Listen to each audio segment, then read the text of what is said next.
Welcome back to One Comic Book a Day, where I actually tried to film this twice yesterday, and it utterly failed because I actually had no room on my hard drive. But today I've hopefully made enough room and you'll actually see this video. Or not, and I'll just give up again, because I spent like an hour talking about this not very good comic, and I'm going to have to spend another couple minutes talking about it again. Today we're covering Superman number 11, part 3, The Yellow Plague, which is very different from the Purple Plague, in the sense it's a different story, and not really that much of a different actual plague. So there is a plague going around Metropolis that turns people yellow.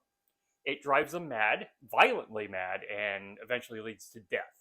Clark at one point runs into one of these guys who a police officer has to shoot and kill. He is unable to do anything because they forget he's Superman? I don't know. There's a doctor around who seems to understand what's happening. Later, he goes to see the doctor to find out. The doctor ends up having the yellow plague, is on his deathbed, and reveals to Clark he's from the Chiroba tribe, where this virus seems to be coming from. And the witch doctor at the Chiroba tribe should have a cure. He then dies because he's given out the information. A weird point about this doctor is, though he's part of this tribe, he's not drawn how the tribe members look, which are drawn like a Hanna-Barbera artist drew Native Americans or cavemen. So not good. Like a real dark charcoal gray with a little brown in it. That's kind of the color of these guys. So Superman, instead of doing what you expect him to do, because he's Superman and A, he can fly right now, and B, Superman, bright blue costume, red cape, and just fly to wherever the Chiroba tribe is, and even if he doesn't know, he can fly around the Earth a couple of times, probably faster than asking anyone. He goes back to the Daily Planet to pitch this story to Perry, which leads to Lois coming with him and this adventurer showing up to take them on his dirigible. Once again, none of this sounds like a good idea because he's going to have to A, get away from these people, and also this is a plague, so he needs to get this done quickly, which would involve being Superman flying, but instead he's creating a scenario where he can't be Superman without it causing some problems. This also kind of clashes. It's like a Jules Verne story, and actually a Jules Verne story would have worked better because it can be so fantastical, and Superman's a fantastical character, but though we get sort of a fantastical premise, so much of it ends up being grounded more like a Kipling story that Superman just doesn't make sense in the story because things are moving completely different in a tone where it's just a dirigible and there isn't really, I don't know, giant monsters in this area or something. They're just Native Americans with bows and arrows. They're not going to be able to do anything to Superman. That's less interesting than the bullets and the guns.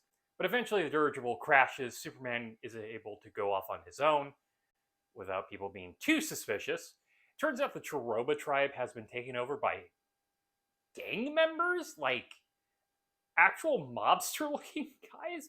To one end, I don't quite understand. They seem to be after the Yellow Plague, but I don't know where this was going. Feels like once again, the South Park Underpants gnomes. Step 1, take over the Chiroba tribe by putting in someone who is friendly to them as the chief. 2, get the Yellow Plague and release it on Metropolis. 3, question marks. 4, profit. So much of this comic doesn't actually make any damn sense. There's a lot of Superman sort of fighting the Native Americans or indigenous people. They kind of have like an Aztec to Mayan look to them where they live. They seem to be cave dwellers from what I can tell. And there is kind of a lot of action, but it goes nowhere and serves nothing. That when I was going through this comic looking for images to use on this video, I kind of skimmed all of it because none of it seemed all that important.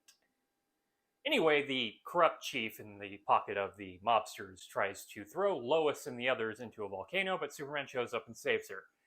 The mobsters try one last trump card by throwing dynamite at Superman. It bounces off his chest and goes and hits them, killing them all in an explosion. He could have thrown that into the volcano. He has really fast reflexes, and depending on how high the lava is, it shouldn't have caused much of a problem. If the lava's like right at surface level, it's going to be a big problem, but if not, he could have saved those guys. I mean, it's a funny way for them to die, but it still seems very severe for a Superman comic. And yeah, this comic is racist, and a lot of it doesn't really make any sense because Superman clashes with the tone they're going for with this adventure story that doesn't go as fantastical as you want it to get. They don't line up. It doesn't work. It's a mess. Okay, so that is it from Superman number 11, The Yellow Plague. If you enjoyed this video, please like and subscribe, hit the bell icon to get notifications when a new video goes up. I do this Monday through Thursday with Superman, but Fridays is Bat Friday, where I cover a Batman story in Detective Comics or one story in Batman. And until next time, let us ponder the question, whatever did happen to the Man of Tomorrow? Also, what were these mobsters doing with this tribe out in the middle of nowhere? I don't understand what their plan was. Okay, have a great day.